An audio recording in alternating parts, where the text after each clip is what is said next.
생강차는 사실 이 안에 진저롤이라는 파이토케미칼이 들어있어서 우리가 오심, 구토 증상도 줄여주고, 우리 암 환자분들 항암하게 되면은 막 토하고 하잖아요. 이 증상을 줄여주는 게 생강차가 아주 도움이 좀 됩니다. 그런 면에서는 좋고, 또 이것 자체가 여러 가지 변이된 유전자를 조절해주는 그런 효과도 있어요. 그런데 문제는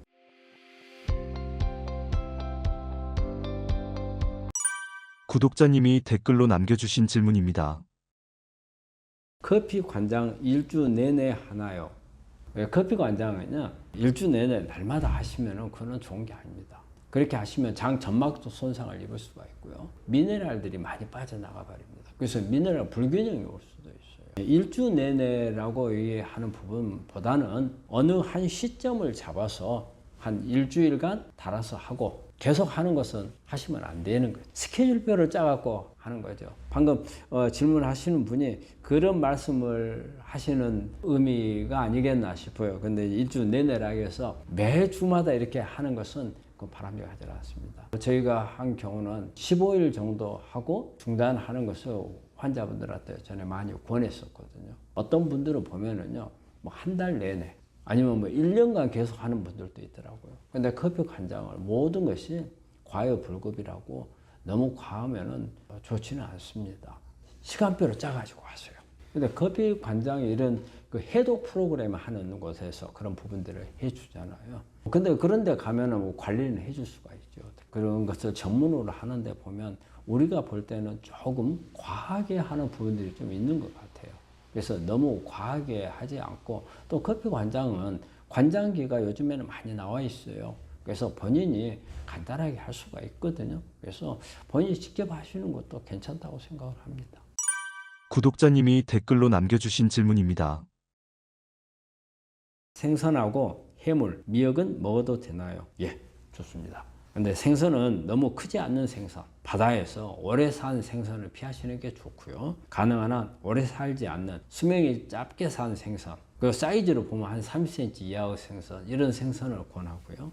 그리고 이제 해물이나 미역은 좋습니다. 우리가 미역이라든지 이런 데 보면 요드 같은 거 들어있고, 또 후코이단이라든지 다양한 다당체들이 많이 들어있기 때문에 암 환자들한테는 많은 도움을 줄 수가 있고, 해물도 마찬가지입니다. 이런 부분들은 먹는 것은 권하는데 너무 과식만 하지 마시고요.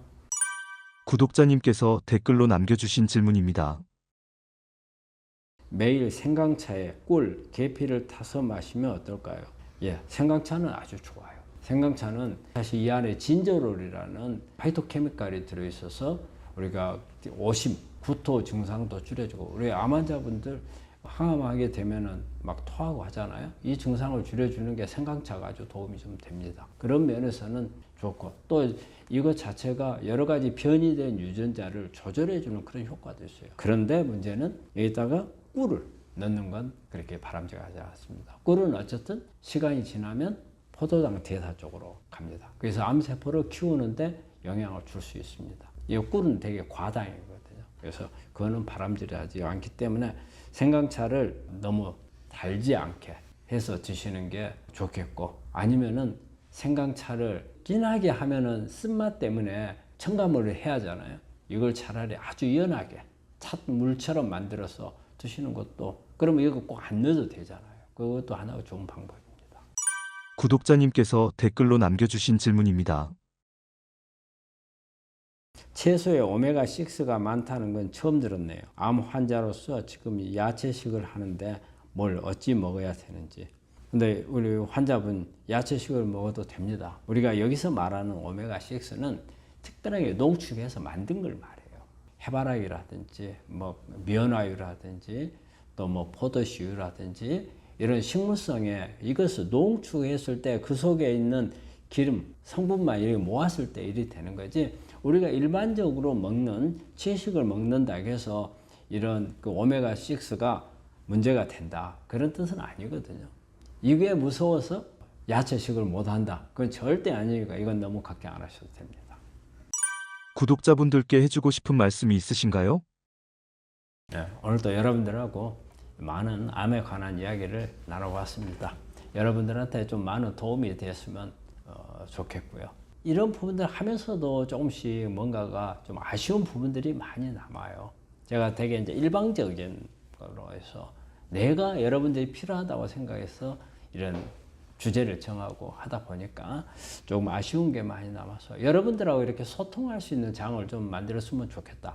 또 여러분들하고 눈을 마주치면서 이야기를 나눠보고 싶고, 또 여러분들이 우리가 이야기를 하면 여러분들이 이해를 했는지 안 했는지 잘 모르는 경우가 많아요. 이럴 때 조금 더 자세히 설명해 줄 수 있는 부분들을 필요하다 싶어서 그런 장을 좀 많이 만들려고 생각을 하거든요. 단톡방을 저희가 또 하나 만들었어요. 이 단톡방에서 들어오셔가지고 이 단톡방에는 많은 분들이 서로 정보를 얻을 수가 있거든요. 그리고 또 저나 이런 전문가들이 여기에 참여를 해가지고 여러분들이 대화하는 거라든지 질문하는 부분들에 대해서 필요하다면 저희가 답글을 할 생각이거든요. 그래서 어떻게 해서든지 여러분들하고 많은 소통을 하고 여러분들한테 많은 정보를 드리려고 저희가 노력을 많이 하고 있습니다. 그래서 앞으로도 여러분들의 이런 부분들을 많이 이용을 해서 정말 암이라는 병을 잘 이기고 건강해지셨으면 좋겠습니다. 감사합니다. 생강의 항암 효과는 어떤가요? 우리 암 환자한테 생강은 이제 가장 우리가 생강을 많이 쓰는 것은 그 구토 증상 때 많이 쓰죠. 구토 증상, 이게 생강 속에 있는 진저롤이라는 성분이 진정작용이 많죠. 그래서 구토증에 많이 쓰지만 그 자체로는 강력하게 항산화 작용을 가지고 있고 또 항염 작용도 가지고 있고 암세포 안에서 여러 가지 유전자 단백질을 조절을 해서 증식을 억제하는 그런 효과가 있거든요. 그리고 이제 우리가 또 이제 쇼가올이라는 성분이 있는데 쇼가올은 이게 진저롤하고 별도 성분이 아니고 진저롤에서 쇼가올로 넘어가요. 이게 이제 약간 열 처리를 하거나 그다음에 이제 건조하는 과정에서 쇼가올이라는 성분이 만들어지거든요. 그래서 이 쇼가올은 진저롤 효과를 좀 더 극대화시키는 그런 효과가 있다고 생각을 하시면 될 것 같아요. 그래서 우리 암 환자분들한테는 조금 우리가 권할 때와 권하지 않을 때가 있어요.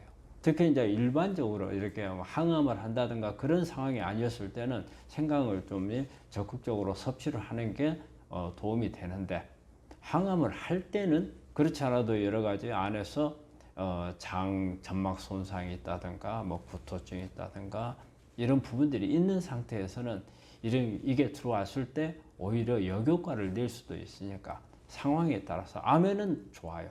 하지만 이 환자가 어떤 치료를 받고 있을 때는 불편함을 더 야기할 수 있으니까 그런 점도 이제 고려를 좀 해야 될 겁니다. 생강의 항암 효과를 입증한 논문이나 동물 실험이 있나요? 이건 2012년도에 나온 논문인데 이게 이제 브리티시 저널 오브 뉴트리션, 영국에서 나온 이게 이제 논문이에요. 근데 이제 생강을 이게 갈아가지고 전립선 이게 환자 전립선 암에 대해서 동물 실험을 한 거거든요. 근데 이제 이때 이게 이제 면역을 이제 아예 이제 그 뒤에서 면역을 없애버리고 이게 암을 이식을 한 결과 이 생강 추출물을 넣어주니까 종양 덩어리 크기가 한 56% 절반 정도로 줄어들더라. 그런 이제 그 결과를 낸 자료거든요. 그 외에 어떤 부작용 같은 건 별로 없었고 또 정상적인 생리 기능도 그대로 유지하면서 종양만 줄어들더라. 이런 걸 보면 생강이 강력한 항암 작용을 가지고 있는 걸로 보입니다. 생강을 어떻게 먹어야 효과가 극대화될까요? 우리가 일반적으로 생강은 생으로 먹는 경우는 회 같은 거 먹을 때 생강편 만들어 가지고 이렇게 먹긴 먹는데 그냥 우리 생강을 통으로 먹기는 상당히 어렵잖아요. 그렇기 때문에 가능한 한 일반적으로는 가열을 해서 먹는 게 어떤 생강이 가지고 있는 좀 거북한 이런 부분도 좀 없앨 수가 있고, 그런데 가열을 하더라도 너무 오랫동안 가열하는 것은 바람직하지 않고, 그래서 한 100도에서 120도 정도에서 한 10분 정도 그 이상을 하면은 안에 들어있는 진저로라든지 이런 성분들이 파괴되는 걸로 되어 있어요. 그렇기 때문에 너무 오랫동안 가열하는 것은 좋지 않고요. 그 다음에 생강을 안에 있는 유효 성분들이 흡수율을 높이기 위해서는 여러 가지 지방이 있는 이런 식품들하고 같이 먹으면 도움이 되는 걸로 되어 있어요. 그래서 올리브 오일이라든지 아보카도라든지 여러 견과류, 속에 보면 좋은 지방 성분들이 있잖아요. 이게 같이 시너지 효과를 낼 수가 있고, 또 우리가 자주 먹는 방법 중에 하나죠. 이거 생강 다지기. 다져가지고 반찬을 만들 때 양념으로 넣는다든지, 또 이제 건조시켜요. 건조를 시키면 효과월 비율이 상당히 높아지는 걸로 되어 있거든요. 그래서 건조를 시키거나, 또 아니면 숙성해서 먹는 경우, 이런 방법들이 효과를 높이는 방법이 되겠습니다. 암 환자가 생강을 섭취할 때 주의사항이 있을까요? 그 항암을 할 때 좀 주의할 때가 있어요. 우리가 독소르비신이라 하면 우리 유방암 환자들이 그 빨간 주사이고 되게 겁내는 그런 항암제 중에 하나예요. 아드리아마이신이라고 하죠. 독소르비신이나 아니면 플라틴 계열, 백금 계열의 항암제를 했을 경우에 이 항암 효과가 생강을 넣게 되면 생강이 가지고 있는 강력한 항산화 작용 때문에 그 효과가 좀 떨어질 수 있기 때문에 이럴 때는 좀 피하시는 게 좋겠고요. 그 다음에 항암을 하게 되면 또 이제 혈소판이 떨어진다든가 이런 경우가 생길 수 있거든요. 그럼 응고작용에 문제가 될 수 있어요. 근데 생강이 또 마찬가지로 응고를 방해하는 그런 효과가 있으니까 이럴 때 주의를 하셔야 되고, 그럼 여기서 그 응고작용 때문에 보면 여러 환자들이 항응고제 먹고 있는 분들이 있잖아요. 뭐 아스피린이라든지 여러 가지 와파린이라든지 이런 걸 복용하고 있는 분들, 이리 됐을 때 응고작용이 더 떨어지는 것을 더 강화를 시켜버리니까 이럴 때는 조금 조심을 하셔야 되고, 그 다음에 생강이 그대로 섭취를 했을 경우에는 위장을 자극을 많이 하잖아요. 그래서 이런 항암제 쓸 때는 우리가 생강을 먹을 때 이런 구토증이나 이런 부분이 오히려 더 나빠질 수 있어요. 생강은 그 자체로는 우리가 항부토작용이 있는데 그 항암제를 통해서 우리가 장이 손상을 받았을 때는 오히려 좋지 않을 수가 있으니까 이런 부분들을 조금 조심해야 될 것 같아요. 생강과 함께 먹으면 좋은 항암식품은 무엇이 있나요? 우리 생강은 그냥 우리가 일반 그 과일이나 이건처럼 막 혼자 단독으로 막 그냥 먹기가 그리 쉽지 않잖아요. 그렇기 때문에 여러 가지 같이 복합적으로 만들어서 먹는 게 더 좋은 것 같아요. 그래서 보면 생강을 이용해서 여러 가지 레시피들이 많이 나오더라고요. 그래서 그런 레시피들을 한번 찾아봤더니 생강하고 강황, 후추, 이게 궁합이 좀 잘 맞는 것 같아요. 그래서 생강, 강황, 후추 해가지고 뭐 기름을 여기에다가 여러 가지 뭐 올리브유라든지 들기름이나 이런 부분들을 해서 먹는 방법들이 있고, 생강차, 여러분들 생강차는 많이 먹잖아요. 근데 생강차는 이제 너무 달게 만들었을 때 문제가 되니까 이런 부분도 조금 조절을 해야 되는데, 생강이라든지 계피나 레몬, 그 다음에 이제 꿀을 넣는 수도 있는데 꿀도 마찬가지로 많이 먹었을 때 우리 암 환자분들한테 좋은 건 아니거든요. 그래서 꿀은 약간의 풍미만 내도록 조금만 넣고 생강, 계피, 레몬 이렇게 해서 생강차를 만들어 먹는 게 또 좋고, 그 다음에 이제 생강 강황 골든 밀크라는 것이 있어요. 그래서 생강 가루를 가지고 강황하고 후추하고 섞어서 여기에다가 우유를 조금 넣어서 만들면 이게 생강 강황 골든 밀크가 되겠고요. 그 다음에 이제 생강 두유, 그러니까 생강이 먹기가 쉽지 않기 때문에 이런 부분들을 섞어서 먹었을 때는 그렇게 생강이 가지고 있는 불편함을 제거하면서 생강이 가지고 있는 유효 성분들을 섭취하기가 좋기 때문에 그 다양하게 이렇게 복합적으로 만들기 좋은데, 이게 두유도 괜찮은 것 같아요. 그래서 생강에다가 두유를 넣고 바나나나 아몬드 같은 걸 넣으면 풍미를 느끼면서도 먹기도 좀 편한 것 같아요. 그리고 이제 요리를 할 때 생강이나 마늘 같은 거 이제 볶으면은 생강도 먹기가 좀 더 낫잖아요. 여기에 보면 생강이 가지고 있는 진저로라든지 마늘이 가지고 있는 알리신, 그래서 항암 작용을 극대화시킬 수 있는 그런 부분이 되겠거든요. 그래서 이런 복합적으로 먹으면 항암 효과가 높아집니다. 암 환자 커피를 꼭 끊어야 하나요? 암 걸리기 전에 했던 부분들 중에서 암이 안 좋다고 생각하는 부분 다 끊잖아요. 그럴 때 이 커피를 끊어야 되느냐 말아야 되느냐 고민하는 분들이 많은 것 같아요. 그런데 이 커피가 우리 상당히 좋은 기호식품인데 암에 걸렸다고 해서 끊는다면은 정말 하나의 정서적으로 나를 안정시켜주고 내 취향을 하나가 없어지는 거잖아요. 그런 면에서 저는 커피는 여러분들이 끊을 필요가 없다고 생각을 해요. 커피 많이 드세요. 단지 뭐냐면 커피, 우리가 믹스 커피라든지 커피 외에 다른 게 들어가 있는 거, 이런 부분들을 같이 이렇게 섞여 있는 부분들을 피하시고, 사실 커피는 항암 작용이 있어요. 커피 속에 클로르겐산이라는 강력한 항산화 작용이 있고 또 항암 작용이 있는 그런 성분이 있어서 커피는 암에 좋아요. 나쁘지 않습니다. 근데 이제 이게 커피에 좀 민감한 분들은 이제 오후에 늦게 먹게 되면 잠자기 어렵잖아요. 이제 그런 부분만 제외한다면 커피 자체가 암 환자들이 먹어서는 안 될 음식이 아니거든요. 요즘에 그 언론 같은 데 봐도 커피는 많이 먹으면 한 6잔까지도 마시라 하잖아요. 그리고 우리가 이제 장 해독 같은 거, 우리 커피 관장 하잖아요. 그것도 이제 장 해독해주는 담관도 열어주고 췌장관도 열어주고 그다음에 클로로겐산이 가지고 있는 다양한 항암 작용도 있고 그래서 나쁘진 않습니다. 커피 섭취가 두려운 암 환자에게 해주고 싶은 말씀이 있으신가요? 그러니까 우리 커피는 항암 커피가 사실은 따로 있어요. 근데 우리가 일반 커피하고 항암 커피 뭐 근다해서 뭐 원재료가 확 다르고 그런 건 아니고요.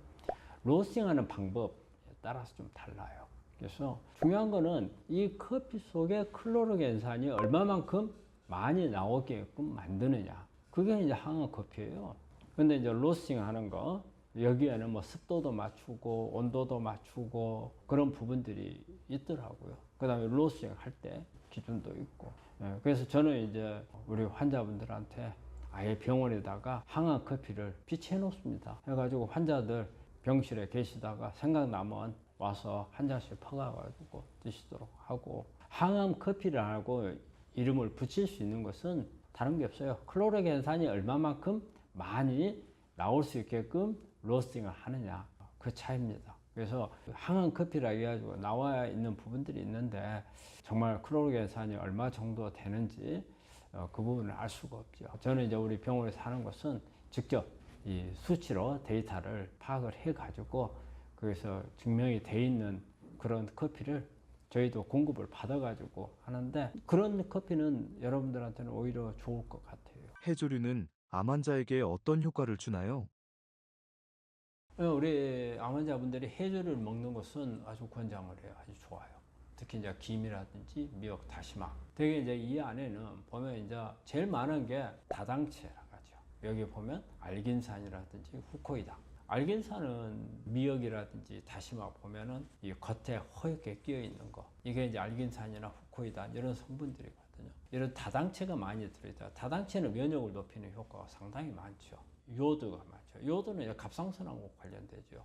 그래서 요드가 부족하면 갑상선 암이 잘 생겨요. 그래서 충분하게 요드는 공급이 돼야 되는데 이게 이제 김이나 미역, 다시마에서 공급을 받을 수가 있고 또 김이나 미역, 다시마 속에는 여러 가지 비타민이라든지 또 식이섬유가 많죠. 그리고 폴리페놀. 그래서 다양한 이런 성분들이 있거든요. 이 성분들이 보면 이제 암하고 관련해서 이렇게 암세포 성장을 억제하기도 하고 세포 자살을 촉진시켜주는 거. 그 다음에 우리 면역 세포들의 기능을 강화를 시켜주고 특히 이제 암에서 중요한 게 염증을 억제하는 게 중요하거든요. 사실은 우리 암이 크고 하는 것은 우리는 염증하고는 뭐 크게 관계가 없다고 생각하는데 실제는요 우리 몸 안에서 이렇게 암을 촉진시키는 것은요 어떤 염증성 물질들이 하는 경우가 많아요. 그래서 우리가 염증을 줄여야 된다 하는 것도 보면 항암 효과를 높이는 그런 개념이에요. 해조류는 방사선 치료 할 때 부작용을 좀 줄여주는 게 있는 걸로 돼 있어요.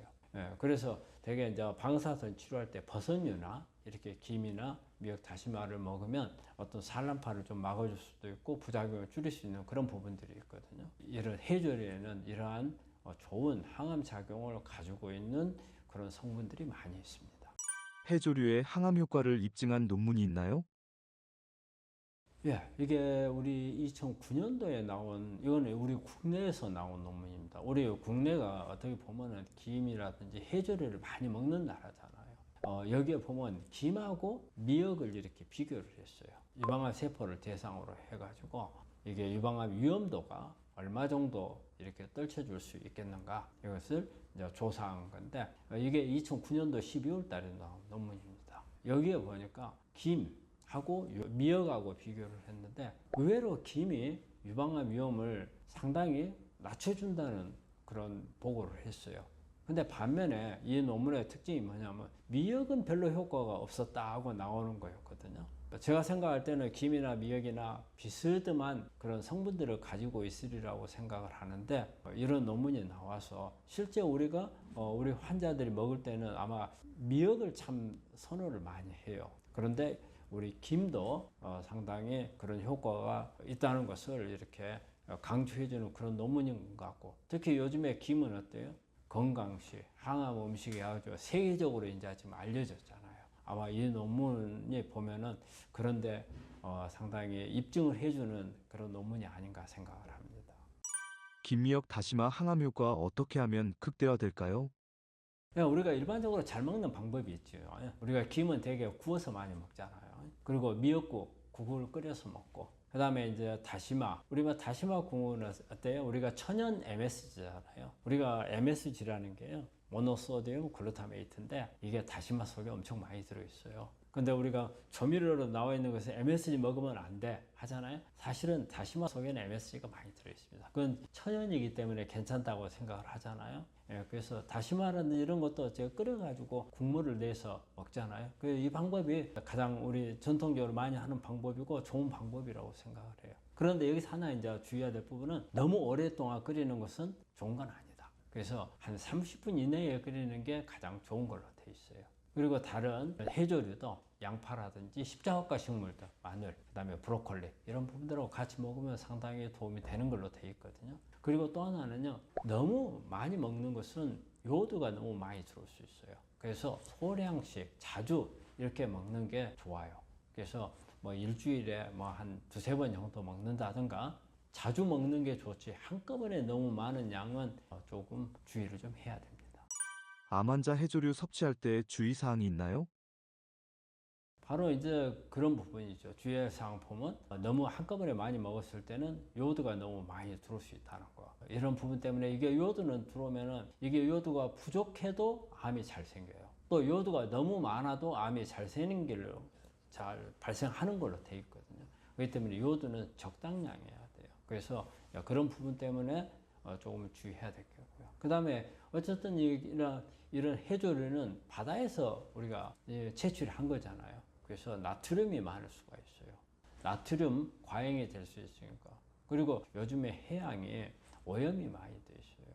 그래서 바다에, 특히 바닷가는 어때요? 여러 가지 좋지 않은 이런 중금속 같은 게 많을 수가 있거든요. 그래서 중금속도 조금 조심을 해야 돼요. 우리 암 환자들이 이런 해조류를 먹을 때는 잘못하면은 식이섬유가 제법 많거든요. 그래서 소화가 잘 안 돼서 항암 부작용을 악화시킬 수 있는 부분이 있어요. 특히 뭐 설사를 한다든가 속이 더부룩하니 불편하다든가 구역질이 난다든가 이럴 때 이런 해조류를 먹게 되면 이런 증상이 좀 더 심해질 수 있기 때문에 그런 부분들을 좀 잘 감안을 해서 섭취를 하는 게 좋을 겁니다. 해조류와 함께 먹으면 좋은 식품이 있나요? 해조류하고 좋은 거는 보면은 우리가 이제 십자가과 식물, 뭐 브로콜리, 양배추, 뭐 케일, 마늘, 양파 이런 부분들이죠. 우리가 미역국을 끓일 때도 보면은 우리가 마늘 같은 것도 들어가고 조리를 할 때 보면 그 같이 섞어서 하는 조리들이 많잖아요. 그걸 보자면은 그런 십자가 식물들이 상당히 궁합이 잘 맞는 것 같고, 그 외에도 이제 우리가 콩이라든지 그다음에 이제 올리브유라든지 또 이제 강황이라든지 이런 부분들하고 같이 먹으면 항암 효과가 훨씬 서로 시너지 효과를 낼 수 있는 그런 좋은 항암 효과를 높이는 음식이 궁합이 되겠습니다.